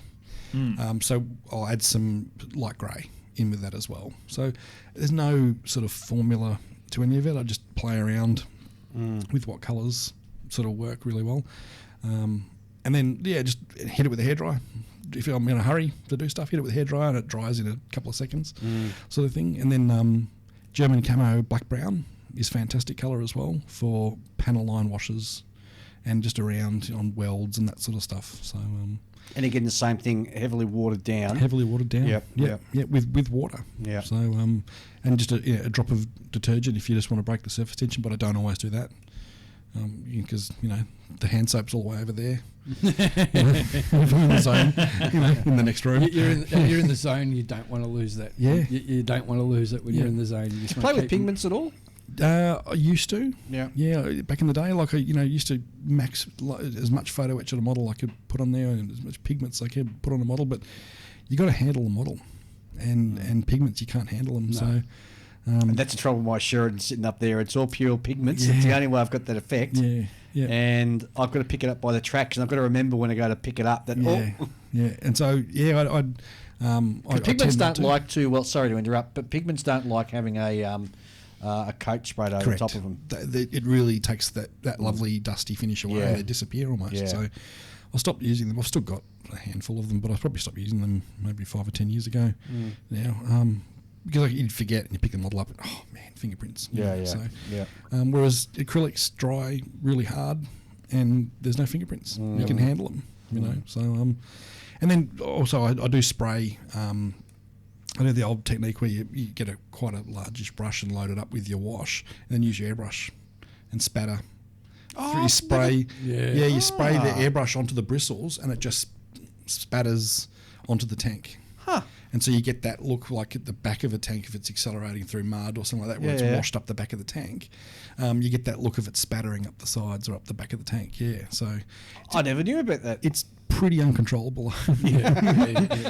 But then if it's acrylics, you just get your kitchen paper and you just dab it off. Yeah. But then again, when you're dealing with mud, when is mud ever going to be? Exactly right. Yeah. It's always random.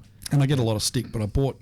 When I was in Europe a couple of years ago, I bought some of the AK or MIG, I can't remember whose brand they were, the metal toothpicks, the brass. Oh, those brass ones. Toothpicks, they're like €12 or something insane. I got so much stick from my mates for buying it. But you can use it for a similar thing, whereas that speckling thing that Night Shift does, a million people do. Instead of spattering with the spray of the airbrush, you use the toothpick and you flick the brush. Yes. With the metal toothpick. Yep. And then you just wipe the paint off the metal toothpick and it's clean again. Just remember the old days I used to use the old toothbrush. Yeah, there you go. Just exactly with your the finger same and thing. splatter it. And back then it was great. This is alchemy. This is the new way of doing it. That's going back a few years. Yeah, but it's exactly the same process. There's no new ideas in this hobby. I don't think. Nah. It's just reinvention or just solid changes. And when it comes to weathering, you can't have everything in a box. Correct. It's got to be weathering is random. Yeah. Well, I think that's the thing. Like people have trouble introducing random. Everything's the kit's precise, and there you're going from working precise to working random, and trying to switch that part of your brain That's across. why I like I like the idea of using reference photos for especially paint chipping. Yeah, because chips don't always appear where you think they're going to appear. I see people chip bottles and think, oh wow, why would that chip be there? One of my favourites. Why is it too uniformly distributed? Well, one of my favourites always was I remember seeing a large scale Airfix Hawker Hurricane, and the guy had put metal paint chips on the ailerons and every like fabric surfaces. It's Yeah, you got to think about it, don't you? got to think about where it is. Yeah, and what it is. Well, Yeah. I'm guilty of that. My ME109, I chipped the wing root aluminium. And someone reached out to me on Facebook and said, "Oh, it's actually that's plywood." So I went and had a look, and then another mate sent me photos of the Canberra plywood wing root sections and huge red primer exposed areas, but plywood. So repainted it. The wing itself is aluminium, but the wing root, so the fairing where it joins the fuselage is plywood. Yeah. So plywood chips, wooden chips, which is a whole other thing.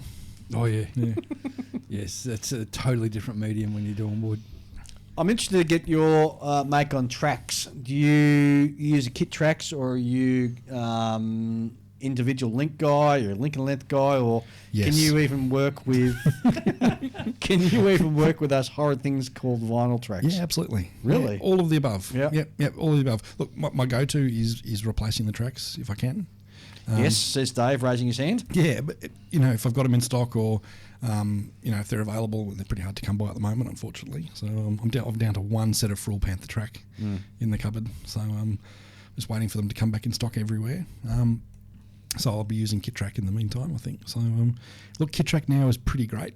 The new Take-On kits and the new Men kits, the Kit Tracks are fantastic. Yes. Separate guide horns. Yeah. And Men, Take-On do it, with their Panthers. They mould the track without guide horns in link and length sections, and then the guide horns are on a separate sprue, but they're perfectly aligned so that you can glue the guide horns on in one go, and then cut the sprue off the top of the guide horns. Oh. Like, it's really cleverly Oh, engineered. that is a great idea. Yeah. And then you get that beautiful scallop look of the guide horns that aren't filled in. Like, they're fantastic. So I'm a big fan of that. So if I Plus, can, there's also that company now that does the resin individual track links.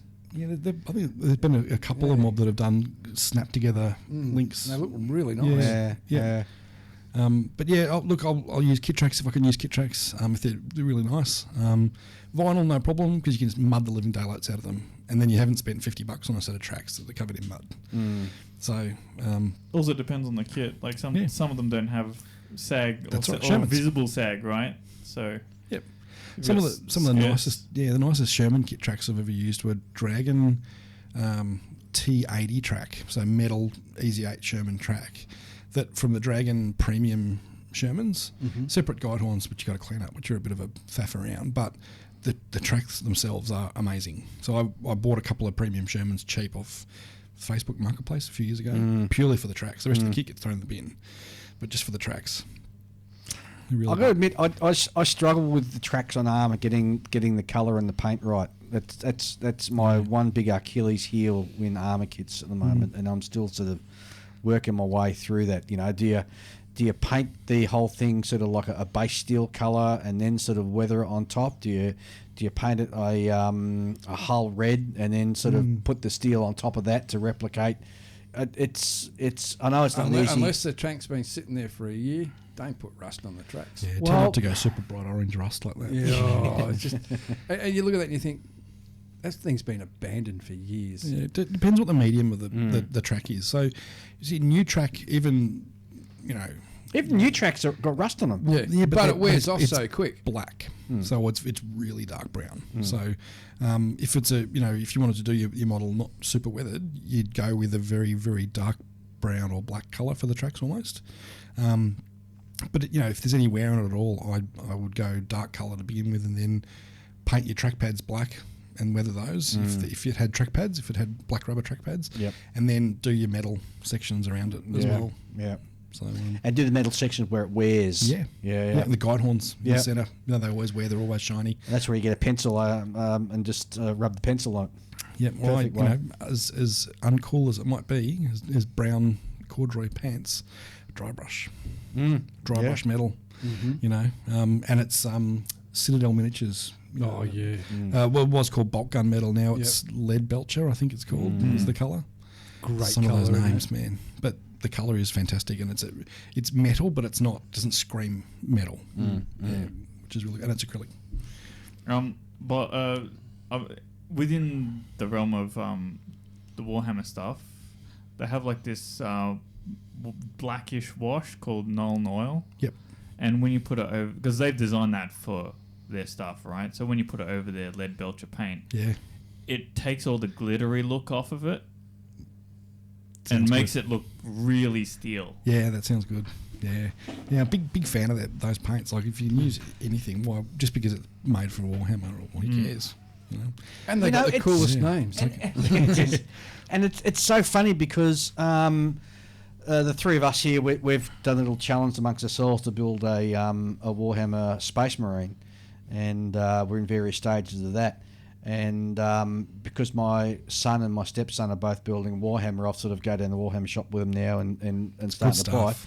Yeah. And I'm just discovering these Citadel paints, and they are just fantastic for brush painting. Yep. Yep. Absolutely awesome. And it's like a whole sort of new world going boom. Yeah, and they're kind of foolproof as well. Yeah. They're designed for, for kids to use and get great results, and then be encouraged to continue doing it. So that's perfect for all of us. Yeah. I find if you're doing like aircraft and like you want to get a bit of colour in the cockpit, you just turn to those paints. Just Yeah, the right. cost of them there is a tad expensive. Yeah. But then again, you're going to last you for donkey's years because you only use a little bit on the pallet and add a bit of water, and you don't need a whole heap out of the bottle to start with. Well, one of the criticisms about the current bottles is that because Little plastic flip-top ones. yeah, that they dry out. Yeah. Well, it's in the company's best interest for them to dry out, isn't it? Yeah. Sell more paint. I get the Sell more impression paint. that a lot of them are drying out because, like, you the way they're made, the paint that gets in the cap will drip down and into the ring where it seals. And it goes back to me. Yeah, as long as said you're before about keeping that yeah. clean, it'll stay there longer. Oh, no, I quite like the new bottles. I reckon they're all right. Yeah, I don't mind them. Yeah. Just my thought. Yeah, But my a whole new world's opened up to me using these paints well, now. make sure you get that lead belcher color. I'm gonna because have to. It's one of the best steel colors you It can really find. is. It's and See- dry brushes. It's quite thick as well. You wouldn't airbrush it necessarily. No, But you dry wouldn't be brushes able to. perfectly for tracks and guns and that sort of stuff. But see, now that you've said that, Julian, I'm going to have to go back to the shop, and I can't go back to the shop and not buy just the paint. I'll end up buying something else. You just cost me $200. What do you get when your nephews or whatever it is to buy it? Whoever it is that your relative. Sons and Your stepson. son. Yeah, whatever. Because they go, hey, Dave, I'm going in the shop. Do you want to come? Oh, okay. No, just say that's where you say, "Oh, can you get me something?" What do you reckon, Julian? Dave builds an Imperial Knight. No, That'd you suit guys him. have got me building enough stuff that I don't need to build as it is. I've got so much You stuff. don't need to build any stuff, right? This is an optional hobby, right? It's all wants, not needs. I've got aircraft right. carriers sitting up in the queue that are getting further and further back in the queue, and I want to get to them at some point. Please. Look, we don't. Please. As Ian looks at Dave, please, come on. Look, he hasn't dipped a toe into Warhammer. He's proper put a proper foot in, right? He's fine. We don't need to push him any further than this. Yeah, otherwise he'll be going That's Forge it. World. You should try out some of the paint because it's good stuff. I've got some of their paint, man. I really like how they got a lot more sort of shades of other metals. More brasses, golds, and other sort of colors that. Because sometimes the most other paint lines will have one color for brass, Yeah. one color for gold, copper, and then that's it. And it's just one impression of it, and it's not really right, for what you want to do. Yep. No, I'm still chasing the perfect colour for German late war ammo. So their tank ammo wasn't brass. It was steel cases that were given a green wash over them, a protective wash of some kind over them. Oh, like a lacquer wash. Yeah, kind of thing. So you see these guys paint up these tanks really nice, but they have lots of brass ammo. It's it looks cool, but it's kind of not 100% right. They should be sort of a steelish, sort of quite a dull steel colour. I like a greeny steel colour. Yeah, just with a tiny tinge of green to it. I just thought the Japanese used that blue and green metallic lacquer Yeah. Yeah, on the Aoteike. interior. Aoteike, Aoteike, we yeah. use that. Which is exactly the same. It's just like a protective lacquer. Yep. Cool. There'd be a way of doing that. No, they would. I reckon probably some clear green. To me, a tip. You can tell Dave wants to wrap this up because he's like, yep, Cool. Sure. Okay. I'm just, Cool story, bro. I've got no idea what you're talking about when you're talking about your Japanese sort of variation Okay, colours. it's basically like I don't The know, most like, lurid green you can think of. That's looks I like can a think of some metallic- lurid you know, greens. your carrier out, your carrier out in the cabinet out there, yeah, 113, yeah. almost that green, Oh, wow. Okay. but metallic. Apparently it was like transparent. Like It was. the Yeah, it was just a- see-through yeah. bluey green metallic color that was used as a zinc primer. Yeah, it's their equivalent of zinc chromate. Yeah, zinc chromate. Yeah. If you want to go really even further, you start doing some of the late war German aircraft where they've actually got it's like a clear lacquer, but it's actually got stencils on a 45-degree angle every foot. There's like a company So stencil. if you look up the inside of underneath the ME262, the main gear, you look up inside, you can see the tub. inside of the fuselage, if you like, and there are sections of it that have got sort of stenciled where the aluminium suppliers left the stencils in the. Oh, seriously? Yeah. On the sheet aluminium. Yeah. Yeah. And that rush to whack them together, did they? Well, I had no choice, did they? Oh, yeah. Good point. Good point. See how many we can get out of this salt mine before they close us down. Any other points on weathering armour, Sam, that we haven't sort of touched on or considered yet? Just snow. Oh, that's one I haven't done. Oh, there Oh, you go. there you That's go. always the hard one. I tried it. And, come up all right, but I could do a lot better. I'd always just like, oil stains and fuel stains and just muck. These things, whether they were in service for 3 or 4 years or whether they're in service for a week. So I just don't care necessarily. They're filling it up with fuel or they're servicing the vehicle, first parade of a morning or, at the end of the day or whatever. There's still maintenance done on them, so they're still dedirty. So And dirty footprints dirty everywhere. footprints, and wear. I just, just go nuts is my thing. it's like everything as much as you can. Like aircraft and tanks and that. The crew always has one specific spot where they climb up onto the vehicle. Yep. And like it could be an easier spot, but that's their spot. That's where they go, and that's usually that part of the side wall of the tank is slightly more worn. Well, when we spoke to Al Murray a couple of episodes back, we sort of touched on that. Where what you should do is, if you get the opportunity to go to a museum, a tank museum, actually have a look, or even in videos, have a look actually how they got up on the tank, because that will then dictate where you put those sort of wear marks and scratches and scrapes and boot marks. Footprints and Yeah, exactly right. Yeah. Yeah, well, I remember seeing a few years ago, it was a French Leclerc, brand new French tank Leclerc, and it was in a exercise somewhere, and it was dusty and dirty as hell. But then across the top of the front face of the turret was where they would sit and do whatever, and then they would slide their backsides off the tank, and there were these big clean patches where because the camo underlying camo was a satin colour, and you could see the satin colour of the camo back through the dust where they've just been sitting, or whatever, or when they get off the tank or climb up on the tank or whatever, they wear that bit of dust and dirt off, and it was really distinctive, and it would look fantastic on a model because it was a big clean patch. Yep. It's something a bit different anyway. Some of your favourite people or pages that you follow to get hints and tips and ideas? Look, just all over Facebook and Instagram. I've got some mates that I follow and some that aren't on social media at all. That I follow those guys or I speak to those guys in person, sort of thing. Look, the usual. I sort of watch Night Shift every week. Martin's amazing. The stuff that he puts out. He's a funny bloke too.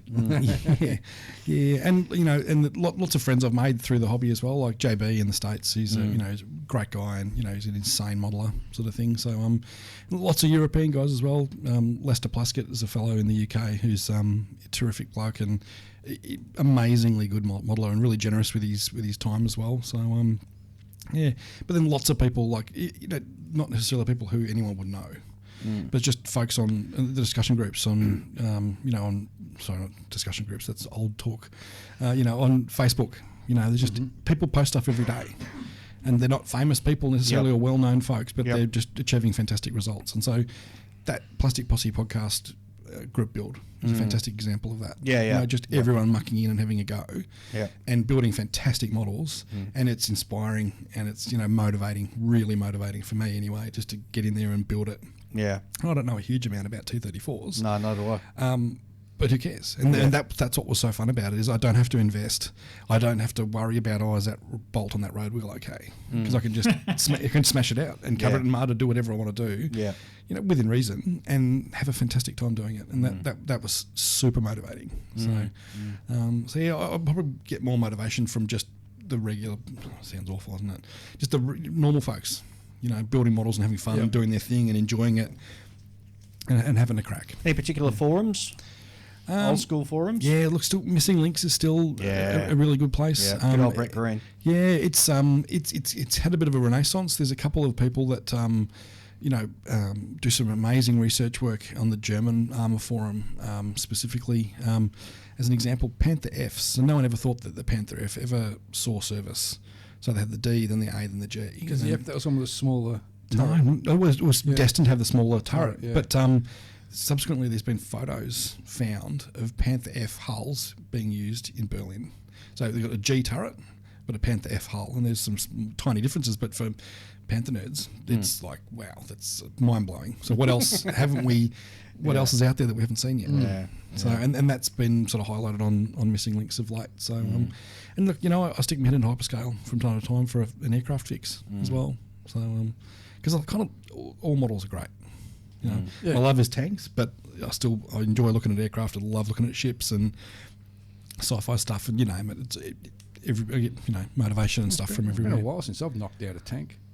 Yeah, it has, hasn't it? All the cool kids are building them. And I've got such a massive collection of German Panzerjägers. Like I think I'm trying to struggle to think of a Panzerjäger I may not have in the collection.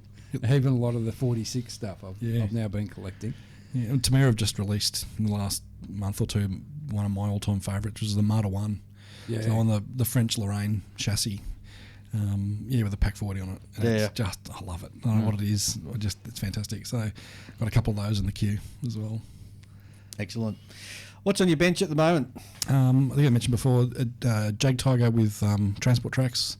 I should say nothing is on my bench at the moment. My desk is completely empty. So Jag Tiger I've got to paint and weather, but it's been pretty hot lately, and I don't want to have to go and prime outside because I used to be a primer in the rattle can, so I want to spray inside, so it's too hot to prime. T55, Iraqi T55. That's for Brett, actually, for the magazine, for his mag. So I'll get those done the next little while. I'll have a burst of motivation and energy and crack on with those. But I don't know.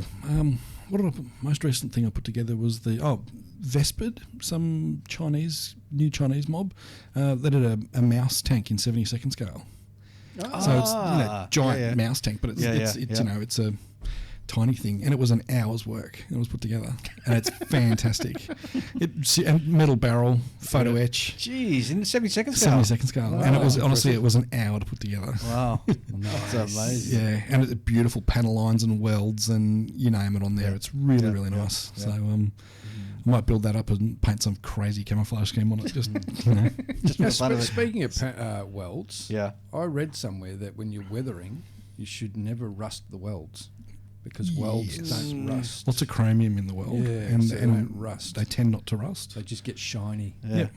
You see, like, tanks that have been sitting in the junkyard forever, or, the ones in Afghanistan, all those abandoned Soviet tanks you see photos of and stuff, and they're all the welds are silver. And it just looks weird because everything is, you see this dusty red colour of surface rust, and then you get these really bright, shiny lines that go around the whole hull. Very much. Just looks real. To me, it looks great. Yeah. Because such a contrast between such a drab colour and then that brightness thrown in. Wow. What's on your bench at the moment, Ian? Well, a Primaris Space Marine Aggressor, I think it is. Yep. Which I've started because I had 3 days of lockdown at the beginning of the week. Yes. Which was weird because last year I worked the whole way through, but this time I had to stay home for 3 days. So slapped him together, and he's pretty much 3/4 of the way done. And what chapter is he being done in? Not very well known chapter. He's bright yellow, so everyone thinks, Imperial Fist, but no, he's not Imperial Fist. He's actually an offshoot of the Blood Angels, which is the Lamenters. The bitches of the 40k universe. If anything could go wrong with this chapter, it did. So bright yellow. The shoulder patch is basically black and white checkers with a white circle and a bleeding heart in the middle of the white circle. Oh, there you go. So, and lots of weathering. I mean, this thing is. So they're the lefties. They're the lefties of the Space Marine with a bleeding heart. No, they're not lefties. They're just the ones that just cop all the bad things. And since I didn't want to go because, well, the packet you bought, they were all those Smurf boys. Yeah. I didn't want to do a Smurf boy. Right. So I thought, no, what's the opposite to blue? I'll go yellow. Oh, there you go. Julian, what do you got on your bench at the moment? I got the same thing, but I haven't picked a colour yet, so I'm at an impasse.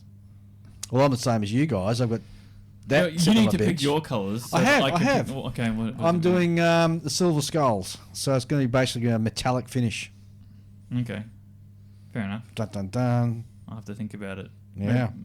Because that's good because it means I can pick any colour that isn't yellow. Pretty much, Yellow, or metallic. Yeah. So you can go Smurf. You can do. No, I don't want to do this. I don't want to do that. I might go more military sort of look. Maybe a green.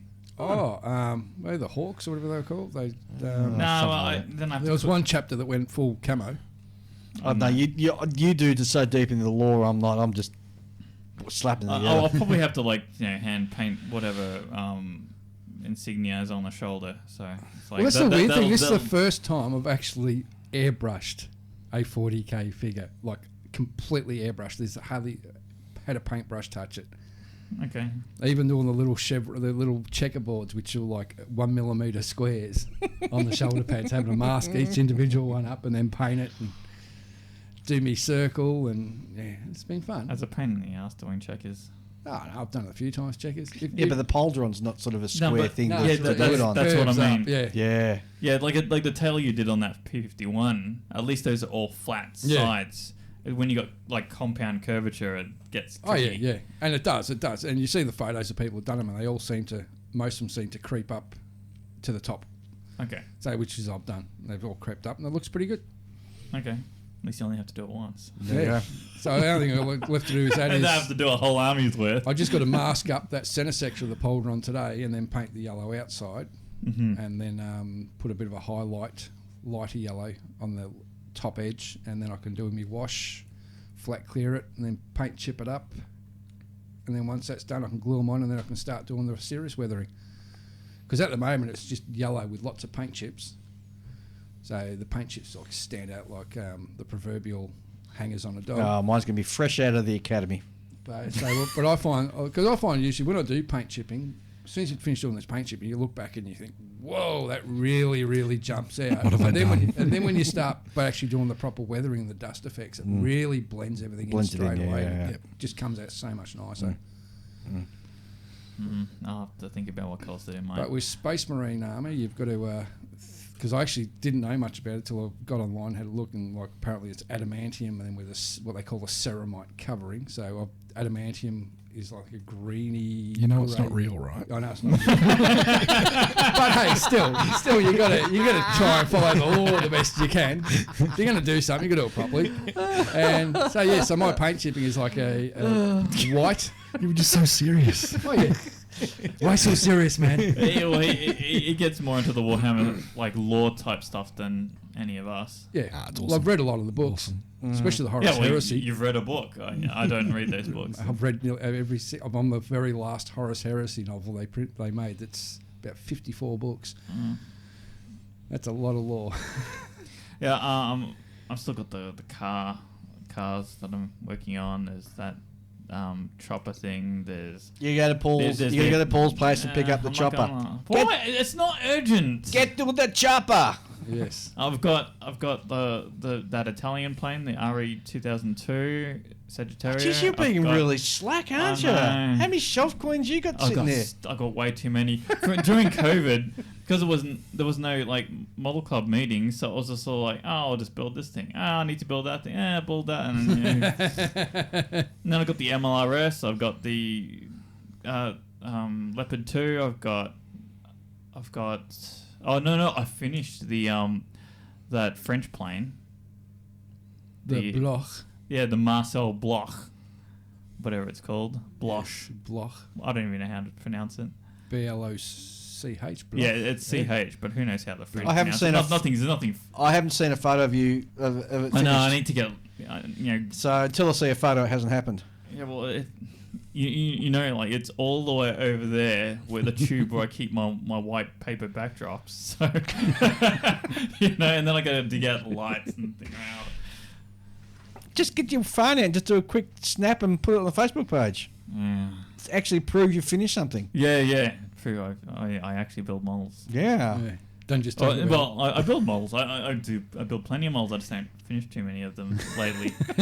I used to have a policy like up until until COVID, where you start one, you finish it, then you move on to the next one. Who the hell does that? Me. I did that to force myself to finish things, and it worked really well until COVID happened. It's funny. I've gone the opposite. Since COVID, I've actually been building and finishing before moving on to the next one. It's very rare now that I have two kits sort of sitting there going at the same time. Well, hopefully COVID finishes soon, so that then I go can go back to being productive, and you can go back to being unproductive. Oh boy, it's been fantastic having you here, Sam. Yes. Thanks for having me. Thanks very much for dropping in. Yes. I hope you enjoyed breakfast as well. Absolutely. Thank you. So we're back next fortnight. Hopefully we've got another special guest as well. So we'll need to see whether he can make it on it this time. But in the meantime, Ian. Photo itch is your friend. Julian. I'm going home now. Sam. Paint a tank. Oh. Yeah. My name's Dave. This is On the Bench, and we'll see you in a fortnight.